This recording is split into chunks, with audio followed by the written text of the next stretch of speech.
Saya masih melanjutkan akankah orang mati berjalan. Tapi hari ini saya mesti sampaikan yang hari Jumat. Sebenarnya saya harus menyampaikan yang hari Jumat tentang yang hari Jumat ngikut, tentang material, tentang pelayanan. Hari ini harus disampaikan karena itu penting. Saya yakin Tuhan mau menyampaikan itu. Saudara, saya ulang sedikit. Minggu lalu manusia diciptakan sempurna. Dosa masuk, manusia tetap beribadah, tapi di bawah kendali hati nurani. Manusia jadi beragama. Manusia beragama tapi tidak bertuhan. Tidak bertuhan benar-benar. Beragama tapi tidak bertuhan. Nah, kalau ini dibiarkan, akhirnya manusia dibawa kendali iblis. Semua tingkah lakunya, semua perkataannya itu menjurus pada kegelapan. Nah, Tuhan datang mengembalikan ini lewat salib. Lewat salib, Tuhan mau kita kembali kepada kemuliaan, yaitu ciptaannya semula. Hukum Taurat tidak menyelesaikan masalah, karena hukum Taurat hanya bayangan dari yang akan datang, wujudnya adalah Kristus. Ini yang namanya salib. Oke, sampai sini ngerti ya? Minggu lalu saya udah bahas di Roma 6 ayat 6 dan 7, manusia lama, palaios, antropos, artinya manusia lama. Ini yang artinya tubuh yang dikendalikan oleh dosa. Palaios, antropos, manusia lama. Oke? Terus hilang kuasa pakai kata katargeo yang terdiri atas dua kata, kata dan argos. Kata dan argos. Kata bicara mengenai pekerjaan, perbuatan atau tindakan. Kata itu perbuatan atau tindakan atau pekerjaan. Argos. Argos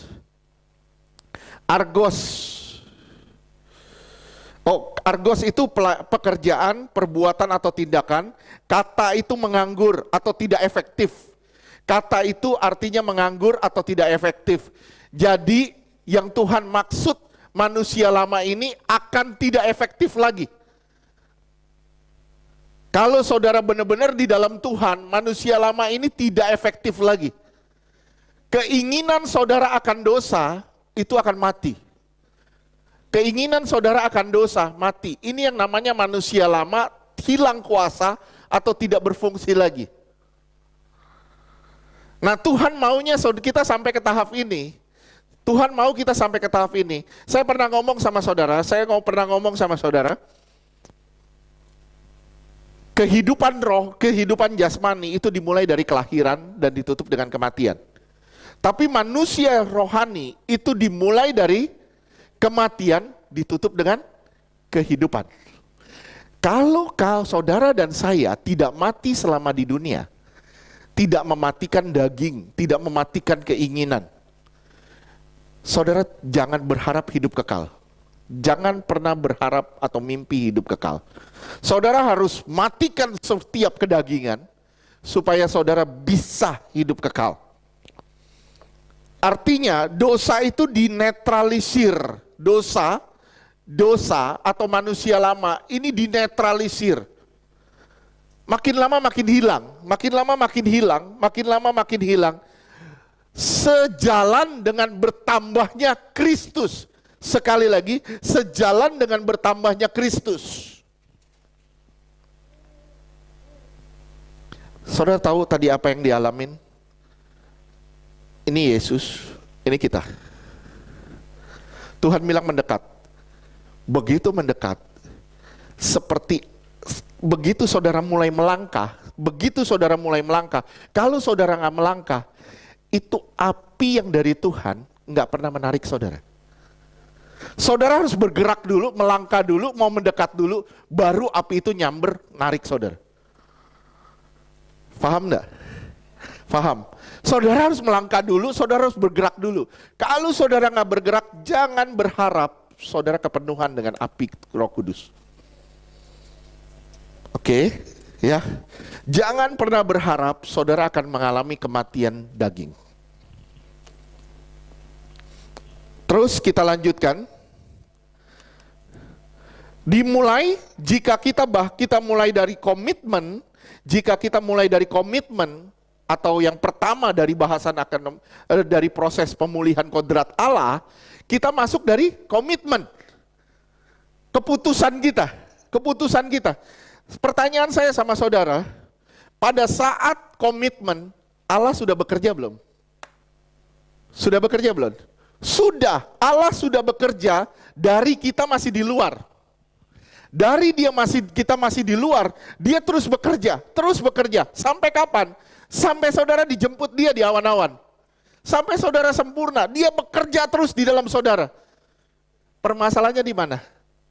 Banyak orang yang tidak mengizinkan Allah bekerja di dalam dia.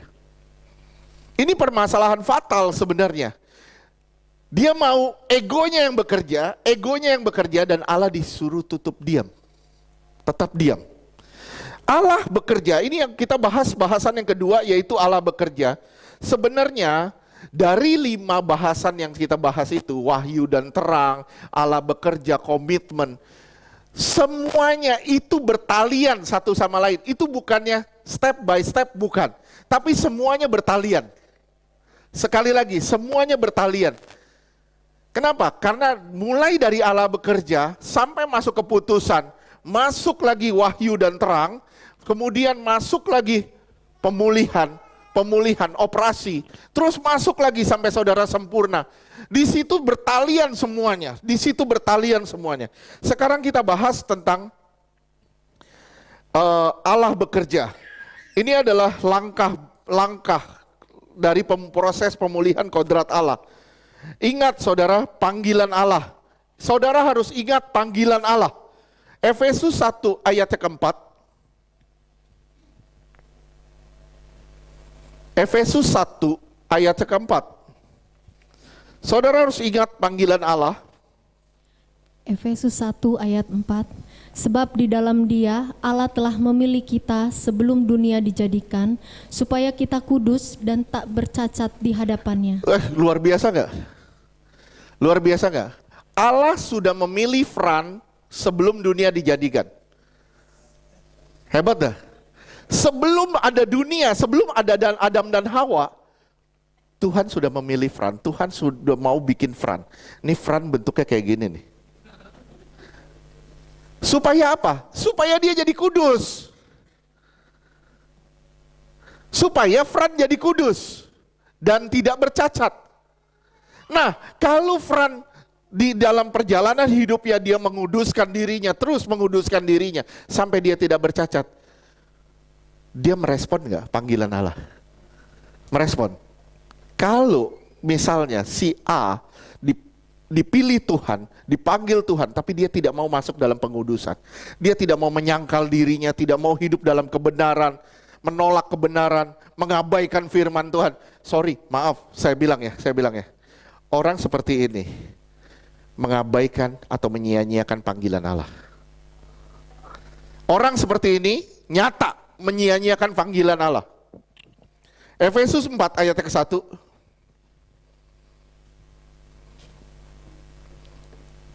Dibalik Efesus 4 ayat 1, ya. Efesus 4 ayat 1. Sebab itu aku menasehatkan kamu, aku orang yang dipenjarakan karena Tuhan, supaya hidupmu sebagai orang-orang yang telah dipanggil berpadanan dengan panggilan itu. Nah, ini luar biasa. Saudara sudah dipanggil sama Tuhan supaya hidupmu berpadanan, artinya sejalan dengan panggilan itu. Saya tanya sama saudara, saudara sudah dipanggil Tuhan belum? Sudah? Sejalan nggak sama panggilan itu? Sejalan nggak sama panggilan itu? Kalau nggak sejalan, ini bahaya loh. Ini bahaya kalau nggak sejalan. Saudara harus hidup sejalan sama panggilan itu. Allah bekerja sebelum saudara percaya, sampai kita sempurna. lewat dua hal, yaitu Roh Kudus dan firman. Lihat Efesus 5 ayat 26.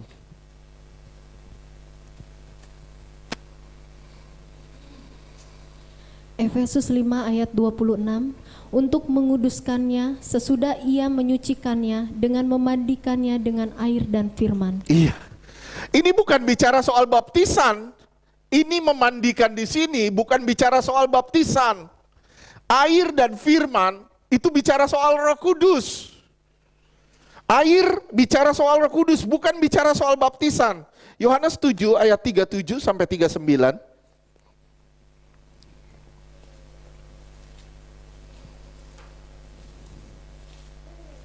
Yohanes 7 ayat 37, dan pada hari terakhir, yaitu pada puncak perayaan itu, Yesus berdiri dan berseru, barang siapa haus, baiklah ia datang kepadaku dan minum. Ya, 38. Yohanes 7 ayat 38, barang siapa percaya kepadaku, seperti yang dikatakan oleh kitab suci, dari dalam hatinya akan mengalir aliran-aliran air hidup. Ya. Terus 39. Yohanes 7 ayat 39, yang dimaksudkannya ialah roh yang akan diterima oleh mereka yang percaya kepadanya, sebab roh itu belum datang karena Yesus belum dimuliakan. Lihat ya, ada roh, ada firman. Ini bekerja bersama untuk menyucikan saudara. Roh berbicara menerjemahkan firman, firman bekerja mengikis kedagingan saudara. Sekali lagi, roh berbicara menerjemahkan firman, firman berbicara mengikis daging saudara.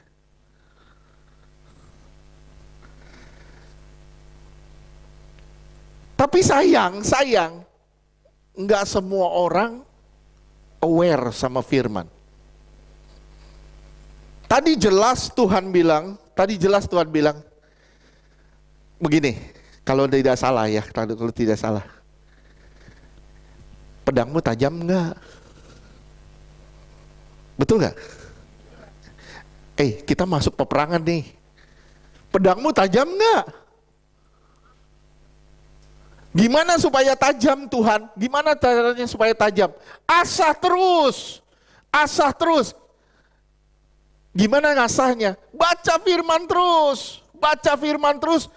Selidiki firman, telaah firman, renungkan itu siang dan malam. Engkau sedang mengasah pedangmu. Pedangmu jadi tajam. Terus yang kedua, Tuhan bilang, ayunkan dengan benar. Saudara ngayunin benar nggak? Bisa nggak mainin pedangnya? Gimana ya mainin pedangnya? Belajar sama Tuhan. Belajar. Berapa banyak waktu saudara duduk diam di hadirat Tuhan? Berapa banyak saudara bisa duduk diam di hadirat Tuhan? Itu yang namanya belajar. Belajar mengayunkan pedang. Duduk diam aja di hadirat Tuhan. Baca firman, pelajari firman, tajam pedangmu. Benar, tajam. Ya. Jadi Efesus 5 ayat 26, Tuhan memandikan kau dengan air dan firman. Ini bukan bicara soal baptisan, ini soal Roh Kudus. Dia bekerja, Allah bekerja sampai komitmenmu tambah dalam. Paham ya? Sampai komitmenmu tambah dalam. Saya lagi bertunangan, misalnya saya sedang bertunangan. Saya tidak akan masuk dalam ranah pernikahan kalau komitmen saya tidak tambah dalam. Paham? Lia sama Martin tidak akan sampai pernikahan kalau mereka tidak tambah dalam saling mencintai. Saudara tidak akan masuk pernikahan anak domba kalau komitmenmu tidak dalam. Pak, sulit ya. Dipersulit. Enggak, saya tidak dipersulit. Ini fakta. Ini kenyataan. Saudara belajarin firman, benar-benar saudara akan ngerti.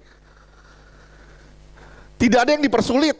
Komitmenmu akan tambah dalam. Komitmenmu akan tambah dalam.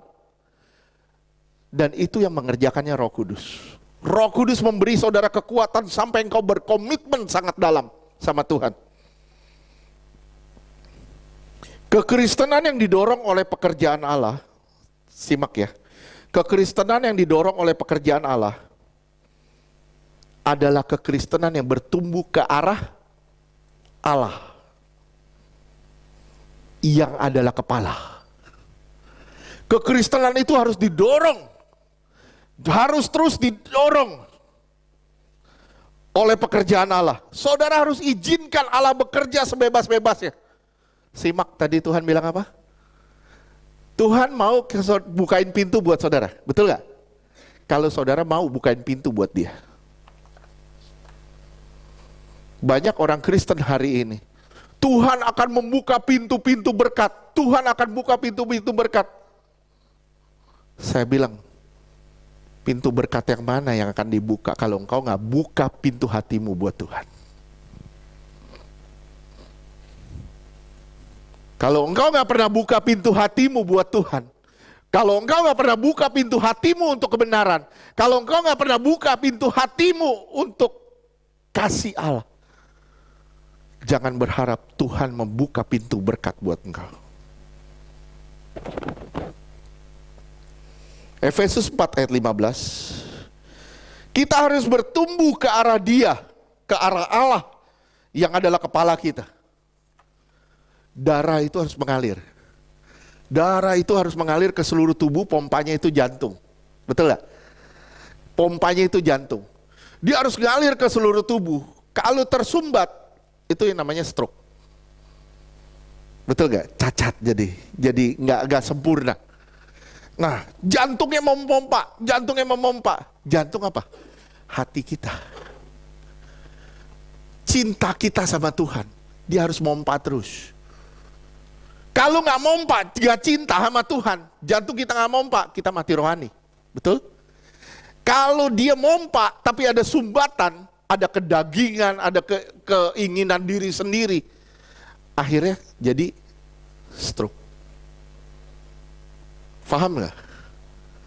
Sama kan, sama tubuh kita kan? Dia mompa ke seluruh tubuh kita, Kemana? Ke kepala pertamanya. Dia ngalir ke kepala kita, Kalau kena ada syaraf-syaraf kita yang tersumbat, itu masalah.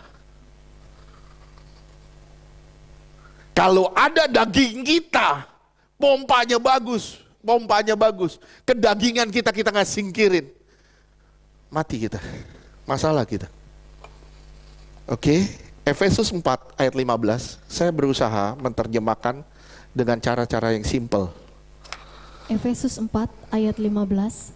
Tetapi dengan teguh berpegang kepada kebenaran di dalam kasih kita, bertumbuh di dalam segala hal ke arah Dia, Kristus yang adalah kepala. Iya, kita harus bertumbuh ke arah Dia, Kristus yang adalah kepala. Yang bekerja siapa? Allah di dalam kita, betul?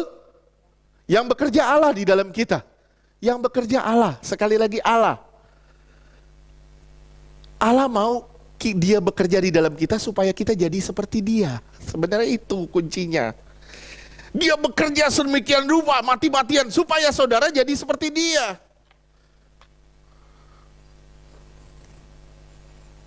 Kalau saudara gak jadi seperti Dia, waduh, yang bekerja siapa? Jika yang bekerja Allah, maka kita harus jadi seperti Allah. Miris ya, jika orang Kristen telah mulai dengan Allah, tapi akhiri dengan daging. Semangat pertama. Ilah zaman masuk. Nggak mau ngikis kedagingan. Ego tetap bertahan. Apa yang terjadi? Mati. Ya. Saudara coba pikir. Saya bagikan dengan cara yang lain lagi, cara yang simpel yang mudah dimengerti ini ya. Anak usia berapa egonya tinggi.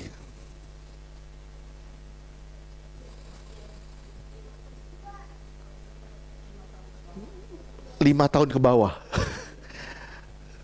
7 tahun, mungkin saya bilang masih 7 tahun ke bawah, atau 10 tahun ke bawah, itu egonya tinggi. Ya. Sekarang saya balikin sama saudara.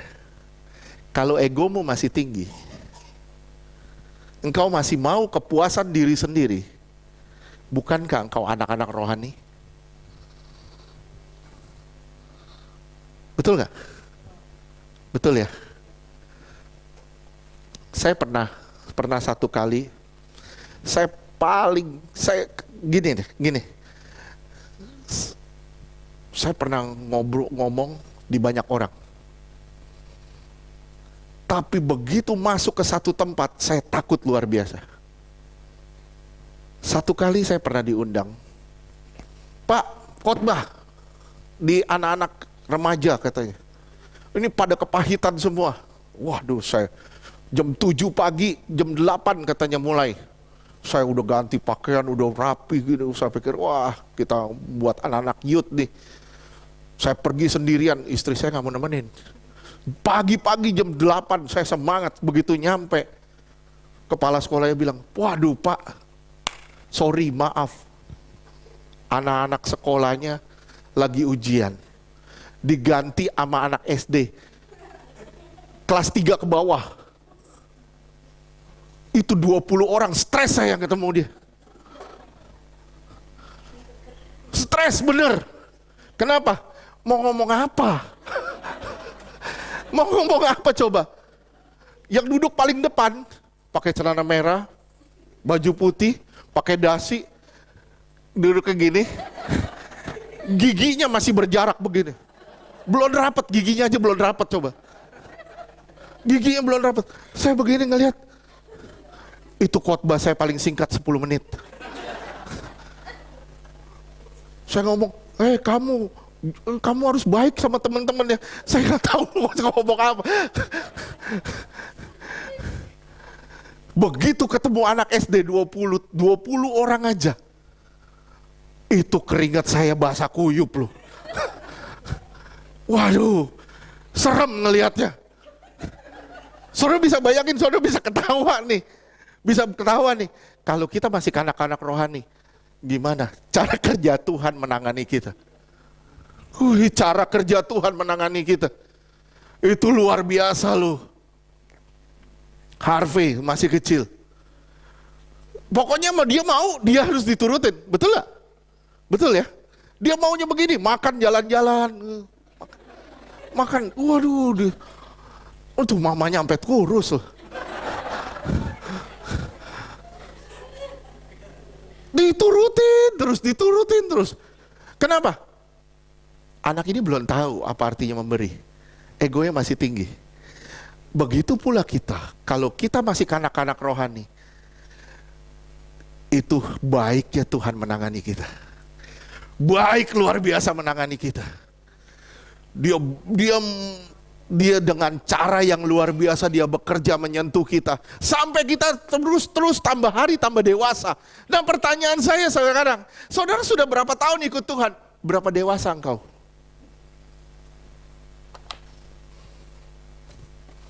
Bagaimana dengan ego-egomu hari ini? Bagaimana dengan egomu hari ini?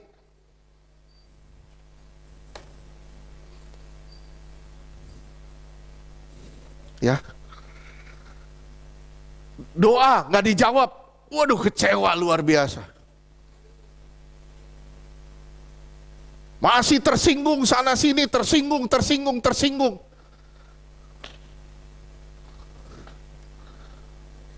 Nggak diperhatiin sedikit, ngambek. Saya nggak diperhatiin lu. Tuh Bu Karen tuh merhatiin yang itu aja tuh. Saya nggak diperhatiin. Lu cari perhatian atau cari Tuhan? Cari Tuhan atau cari perhatian? Enggak gitu. Ya. Nih ciri juga nih anak SD, anak SD. Udah gede dia bisa berbaur. Begitu masih kecil, temennya itu aja. Betul gak?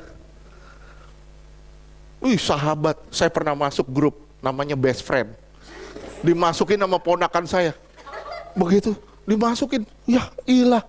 Temennya yang masih pakai dot foto. Itu beneran. Temennya best friend namanya. Wih, kok saya bisa masuk ke grup itu? Ini temennya umur 6 tahun ke bawah semua, udah pada pegang HP. Serem gak? Saya keluar langsung live group. Ngomong gue gak nyambung. Bisa bayangin gak kalau Tuhan ngomong gak nyambung sama saudara? Tuhan pasti nyambung, saudaranya gak nyambung sama Tuhan. Bisa bayangin gak kalau saudara gak nyambung sama Tuhan gimana?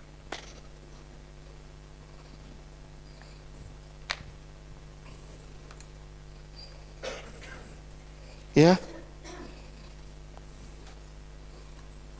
hati-hati loh. Pakai hidup-hidupmu jangan sembarangan. Allah yang bekerja, Allah mau menjadikan saudara seperti Dia.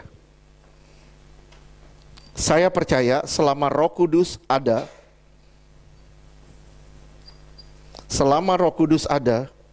dan terus berjalan, saudara, jadikan dirimu berkat dimanapun kau berada. Sekali lagi, jadikan dirimu berkat dimanapun kau berada. Kalau Allah bekerja, saudara nggak boleh nganggur. Paham? Allah lagi bekerja nih, kita nganggur, kita nggak mau bekerja, bagaimana? Kita nggak mau jadi berkat bagi orang lain, gimana?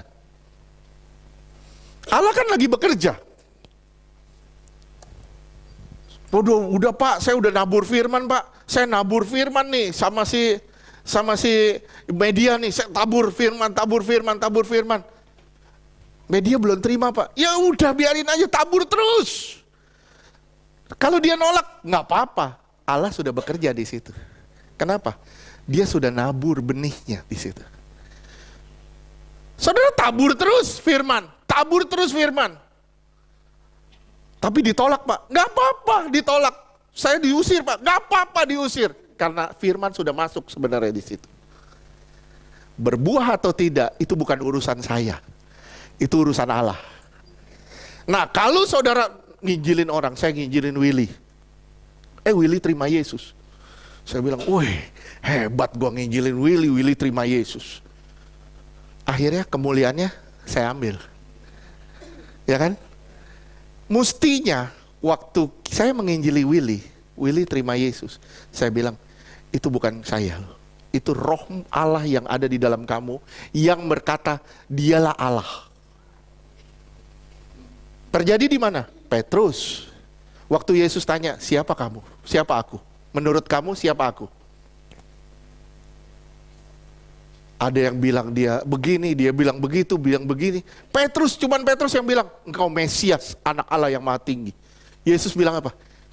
Itu bukan kamu, itu roh Allah yang ada di dalam kamu. Roh Allah yang di dalam saudara bekerja terus setiap hari. Menyempurnakan saudara menjadi pribadi yang hebat di hadapan Dia. Saya percaya ya, selama Roh Kudus ada, dan Roh Kudus terus bekerja, asal saudara terus aktif menabur firman, saya yakin suatu hari semuanya akan dituai. Semuanya akan dituai. Filipi 2 ayat 12 dan 13.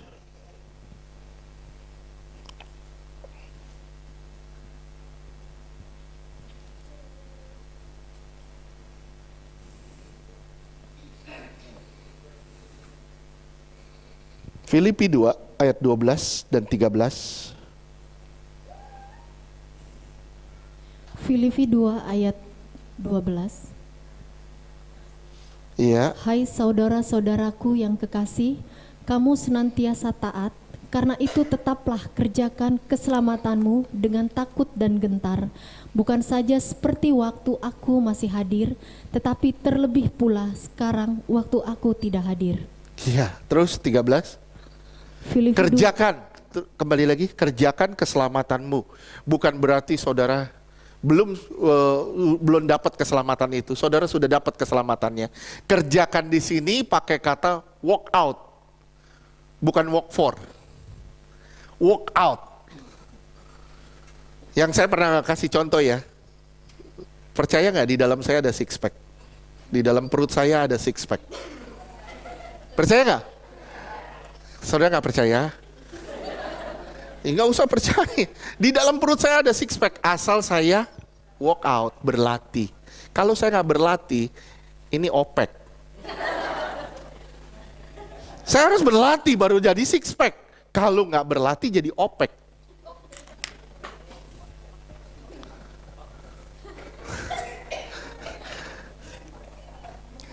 Ngerti ya? Ngerti ya? Terus lanjutkan. Filipi 2 ayat 13, karena Allah lah yang mengerjakan di dalam kamu baik kemauan maupun pekerjaan menurut kerelaannya. Iya, mengerjakan. Allah mengerjakan sebenarnya pakai kata energo. Ya Pak Heri ya, energo. Artinya dia memberi energi kepada saudara untuk saudara bisa berkata tidak pada dosa, pada segala ego. Dia memberi saudara kemampuan, kekuatan, energi supaya saudara bilang tidak pada ego. Oke, terus. Nah, ketika Allah terus bekerja, nanti masuk bagian ketiga, jadilah wahyu dan terang. Oke. Jadilah wahyu dan terang nanti ketika Allah bekerja. Oke, Ibrani 2 ayat 14.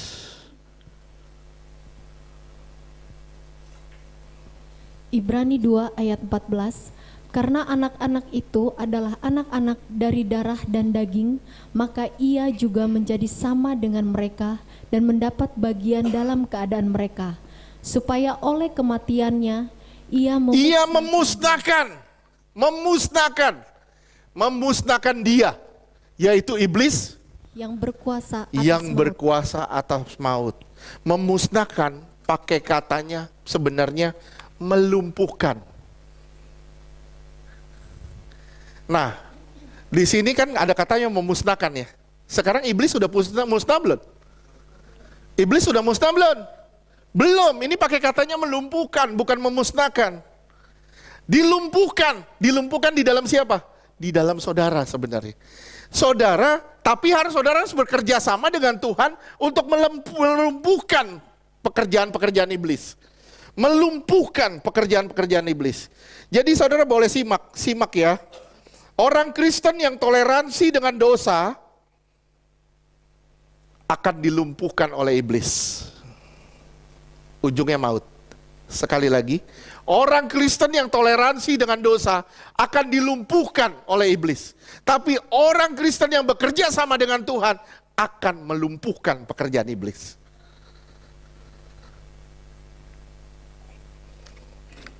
Posisi kita di mana?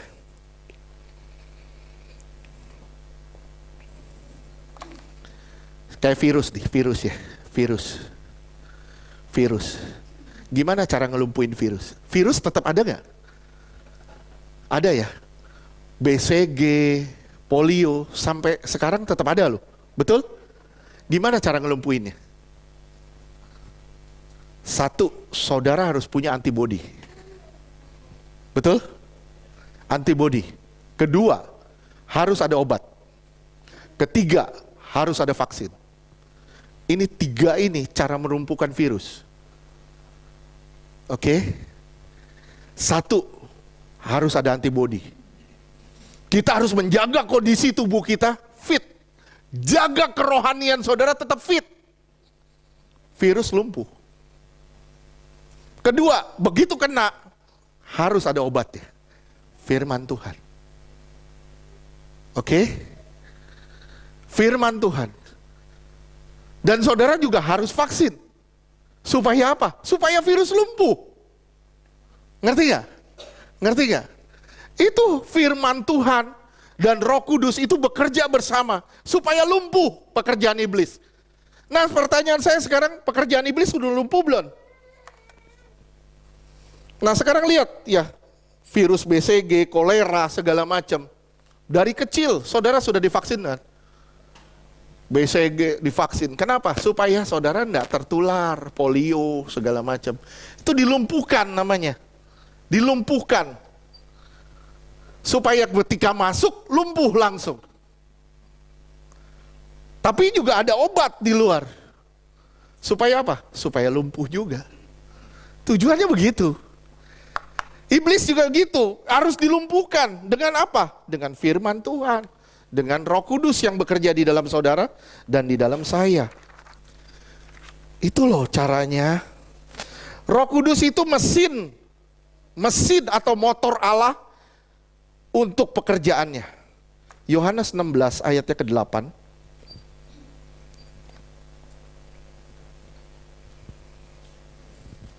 Yohanes 16 ayat 8. Dan kalau ia datang, ia akan menginsafkan dunia akan dosa, kebenaran dan penghakiman. Lihat ya.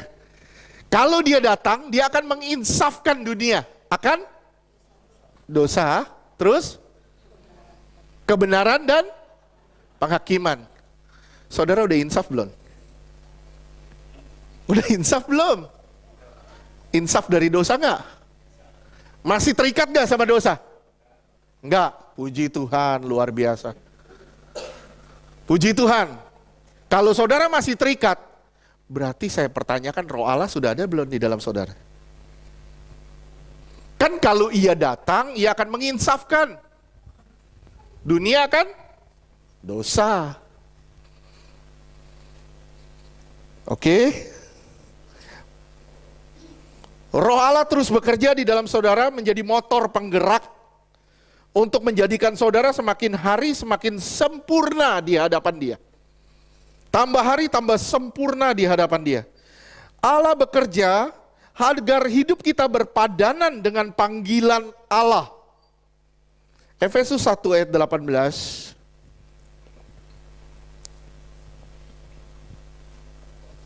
Efesus 1 ayat 18. Dan supaya ia menjadikan mata hatimu terang, agar kamu mengerti pengharapan apakah yang terkandung dalam panggilannya, betapa kayanya kemuliaan bagian yang ditentukannya bagi orang-orang kudus.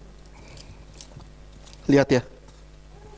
Ini saudara kalau mikirin ini, saudara harusnya bertobat. Sini ada kata betapa kayanya. Betapa kayanya kemuliaan bagian yang ditentukan bagi orang-orang kudus.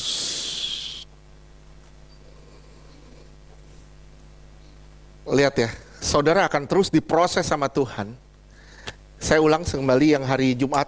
Saudara akan terus diproses sama Tuhan sampai saudara jadi permatanya Tuhan. Begitu saudara jadi permatanya, saudara ditaruh di dadanya, di dekat jantungnya, di jantung Allah atau di hati Allah. Dan itu tidak boleh bergerak atau bergeser dari hatinya Allah. Supaya apa? Supaya saudara dibawa, dipermuliakan bersama dengan Dia. Mungkin nggak apa-apa pakai gambar pakaian imam. Ada? Lihat ya. Lihat. Ditaruh di sini, ditaruh di dada, di dadanya Dia. Dan dengan bangga Dia bawa saudara ke hadapan Bapa di surga. Dengan bangga saudara dibawa ke hadapan Bapa di surga. Bukankah ini suatu yang indah? Pengharapan apa yang terkandung dalam panggilannya? Gereja itu eklesia bahasa Yunaninya. Eklesia artinya orang yang sudah dipisahkan dari dunia. Orang yang sudah keluar dari kotoran. Kalau saudara masih main di comberan, saudara belum jadi gereja. Saya ulang sekali lagi ya. Ya. Kalau saudara masih main di comberan, saudara belum jadi gereja. Karena gereja pakai kata eklesia yang artinya sudah keluar dari kotoran. Sudah dipisahkan dari kotoran. Saya cuma bilang sama saudara, hargai kebersihan. Hargai kebersihan. Saudara perhatiin. Simak baik-baik ya. Kalau Pak Ais sudah mandi, bersih nih, bersih. Udah pakai piyama, udah mau tidur, udah mandi bersih. Tiba-tiba saya datang, saya bilang, Pak, tolong dong Pak bersihin got.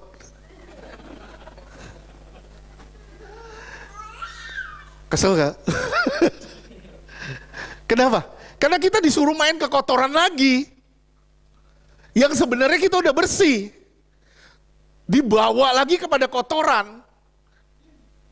Nah kita bilang, aduh males begitu. Nah kita bisa bilang males di sini. Bagaimana dengan kekotoran kita yang di dunia ini? Yang kita bikin dosa macam-macam, dan kita biarkan itu terjadi. Bukankah kita tidak menghargai kebersihan yang Tuhan sudah beri? Sekali lagi saya bilang, yang panggil Allah yang kudus. Untuk dijadikan kudus. Jadi setiap ketidakkudusan itu sama dengan menyia-nyiakan panggilan Allah. Setiap ketidakkudusan sama dengan menyia-nyiakan panggilan Allah. Ini artinya keputusan dosa. Tuhan mau kita terus bekerja bersama dengan Dia selama kita ada di dunia. Tuhan mau kita terus bekerja bersama dengan Dia selama kita di dunia. Saya ulang sedikit yang hari Jumat ya. Gini, saya pernah ngomong sama Tuhan. Tuhan pernah ngomong gini ke saya. Saya lagi berdoa, tiba-tiba Tuhan gini bilang, "Nak, rumahmu besar tapi belum jadi. Rumahmu besar tapi belum jadi." Saya sedih luar biasa sampai saya bilang, Tuhan kenapa kok rumah saya belum jadi? Sampai saya dapat pengertian, rumah saya belum jadi karena saya belum mati. Ngerti? Ya, karena saya belum mati, rumah saya belum jadi. Jadi selama saya hidup di dunia, saya harus kirim material terus ke sana. Kirim terus material untuk pembangunan rumah saya di surga. Paham gak sih? Ya, materialnya apa? Pelayanan, pekerjaan Tuhan. Tapi Pak, saya gak dijadwal. Saudara datang, itu udah pelayanan. Ya, saudara lihat ya, Maria gak ngerjain apa-apa. Marta yang sibuk, betul? Maria cuma duduk diam, dengerin firman Tuhan. Itu pelayanan. Saudara sadar gak, begitu saudara dengar firman, saudara lagi bawa material ke sana. Saya ulang sekali lagi yang hari Jumat. Kata berperang itu bahasa Ibrani pakai kata sabak.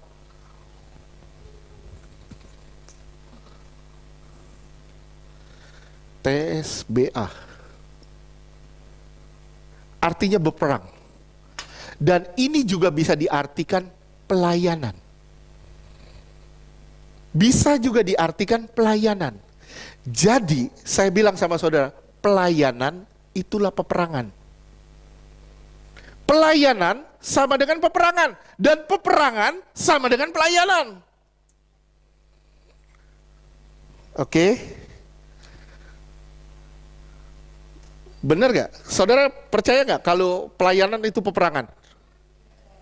Percaya? Kalau saudara mau tahu contohnya, saudara masuk kamar sendirian, tutup pintu, lipat tangan, mulai berdoa. Itu peperangan loh.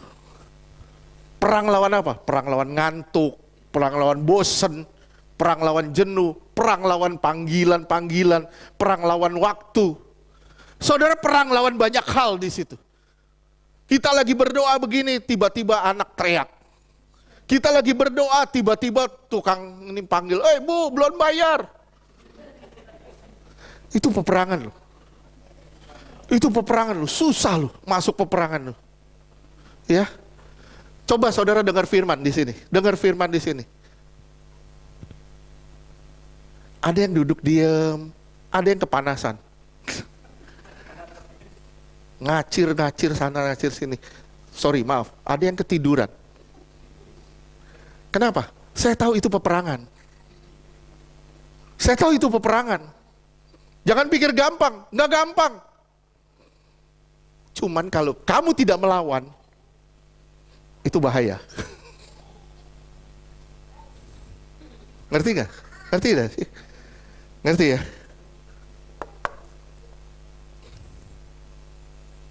Peperangan sama dengan pelayanan. Pelayanan sama dengan peperangan. Ketika saudara melayani, waduh, banyak aja gangguannya. Itu peperangan.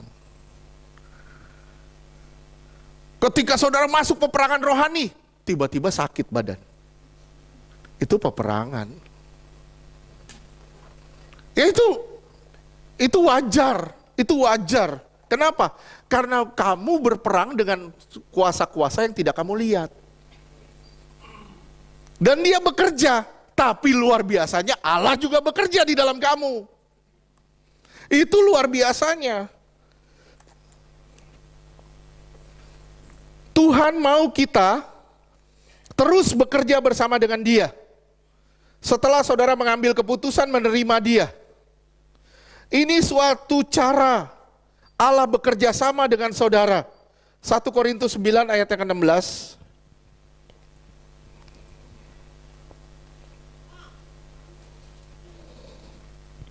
1 Korintus 9 ayat 16. Karena jika aku memberitakan Injil, aku tidak mempunyai alasan untuk memegahkan diri. Kalau saudara menjadi berkat bagi orang lain, saudara tidak perlu sombong.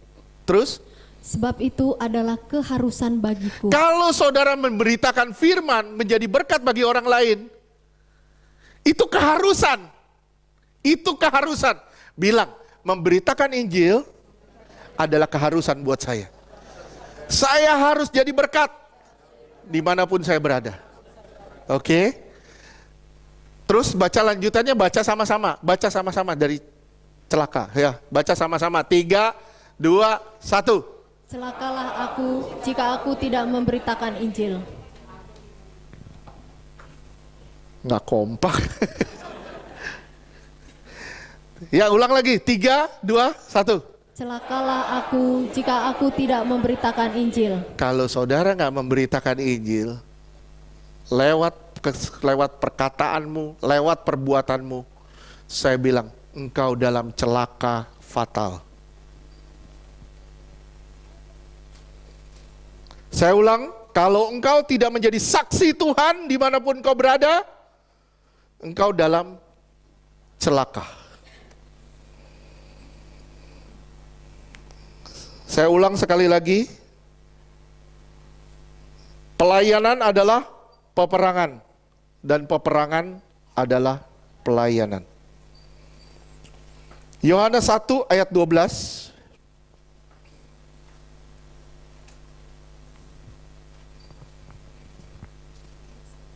Yohanes 1 ayat 12.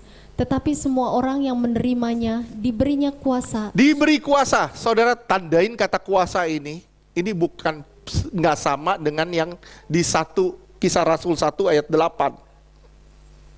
Iya. Wewenang. Oke, pakai bahasanya di sini exousia. Exousia yang artinya wewenang. Wewenang atau kuasa untuk percaya. Sampai sini ngerti? Terus?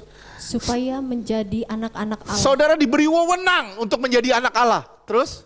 Yaitu mereka yang percaya dalam namanya. Mereka yang percaya dalam namanya, saudara diberi kuasa atau wewenang, exousia, untuk percaya. Sekarang Kisah Rasul 1 ayat 8.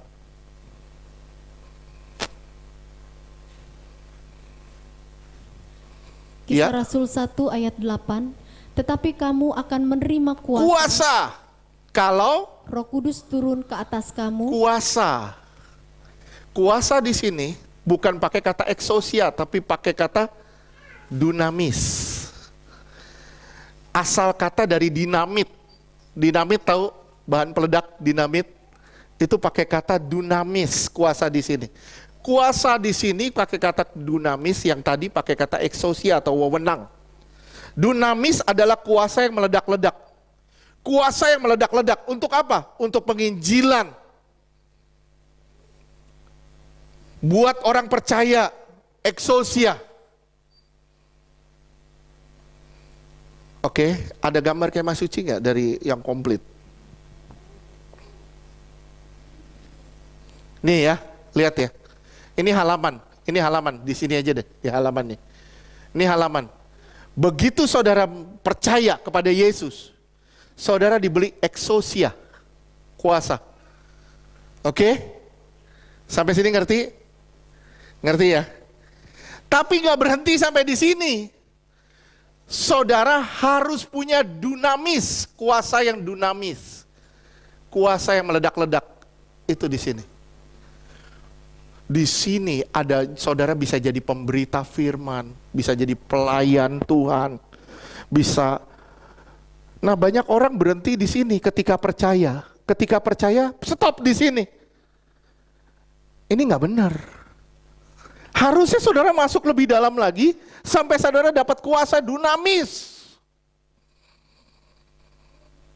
Sampai saudara dapat kuasa yang namanya dunamis. Supaya apa? Supaya saudara bisa bawa orang lagi percaya jadi exousia.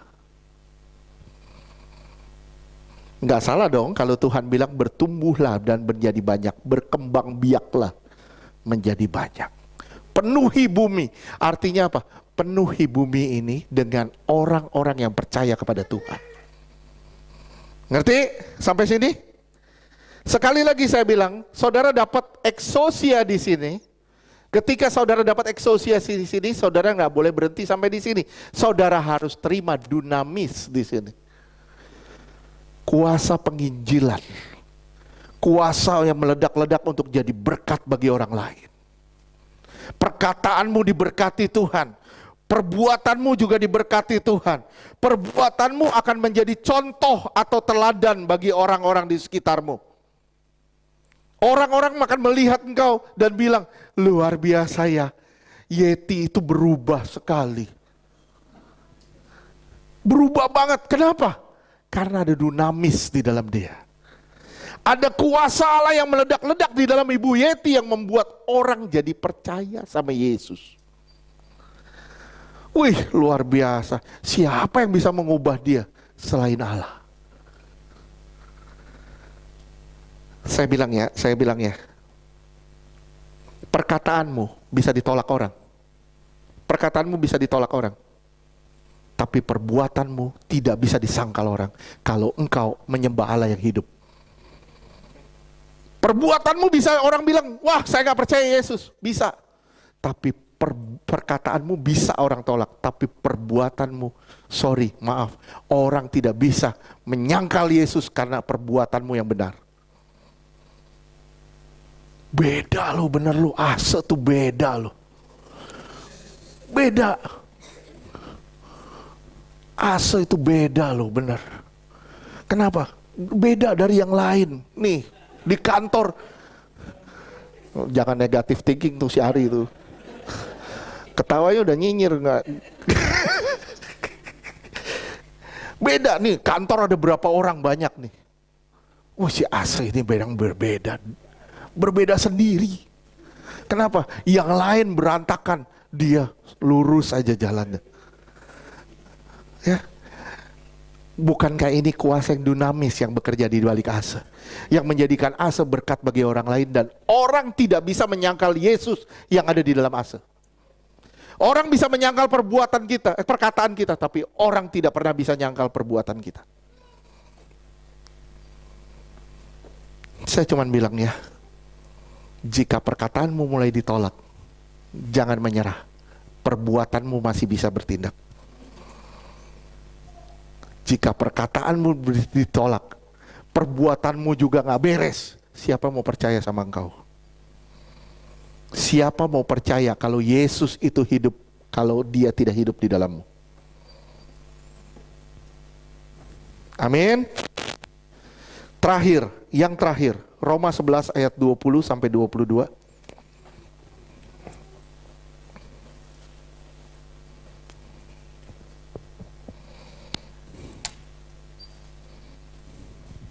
Roma 11 ayat 20. Baiklah, mereka dipatahkan karena ketidakpercayaan mereka, Mereka harus dipatahkan karena ketidakpercayaan mereka.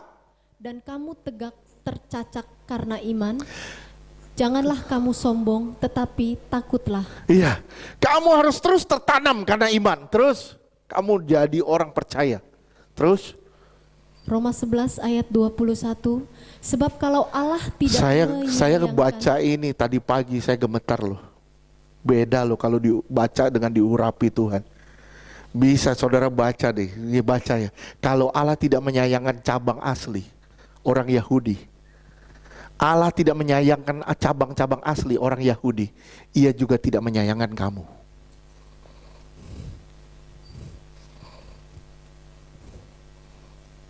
Baca deh, masing-masing baca ya. 3, 2, 1. Sebab kalau Allah tidak menyayangkan cabang-cabang asli, Ia juga tidak akan menyayangkan kamu. Terus ayat 22. Roma 11 ayat 22. Sebab itu perhatikanlah kemurahan Kemurahan Allah, dan juga kekerasan. kamu hidup dalam kemurahan hari ini. Terus, tapi juga kekerasannya. Perhatikan dua hal ini. Kemurahannya, juga ketegasannya, kekerasannya. Jangan sembarangan kamu hidup. Tadi saya bilang ya. Ya. Simak ya. Mau minta Tuhan buka pintu buat kita. Sementara kita gak pernah buka pintu hati kita buat Tuhan. Kita gak mau berubah. Jangan harap Tuhan buka pintu buat kita. Buka pintu hati kita dulu buat Tuhan. Masuk Tuhan, ubah saya. Baru Tuhan akan buka pintu buat kamu. Terus, yaitu kekerasan atas orang-orang yang telah jatuh, kekerasan atas orang yang telah jatuh. Jangan sampai saudara dan saya jadi bagian orang yang jatuh. Terus, tetapi atas kamu kemurahannya, yaitu jika kamu tetap dalam kemurahan. tetap kamu di dalam kemurahannya, tetap kamu di dalam anugerahnya. Tapi di dalam anugerah ada didikan loh. Terus, Jika tidak, kamu pun akan dipotong juga. kamu pun akan dipotong juga. Kalau enggak, kamu pun akan disingkirkan juga. Kembali ke ayat 21. Sebab kalau Allah tidak menyayangkan cabang asli, Ia juga tidak akan menyayangkan kamu. Ya. Jadi kita masih masuk di Allah bekerja. Minggu depan kita masuk di wahyu dan terang. Allah masuk ke dalam kita, kita mulai sadar, waduh ini salah, ini dosa, ini salah, ini gak beres, ini gak beres, ini gak beres. Kita mulai perbaiki diri. Kalau kita menikmati, itu deh yang tadi saya bilang, lama-lama kita terbuang. Cabang asli aja tidak disayangkan, apalagi cangkokan. Oke, amin. Tuhan berkati.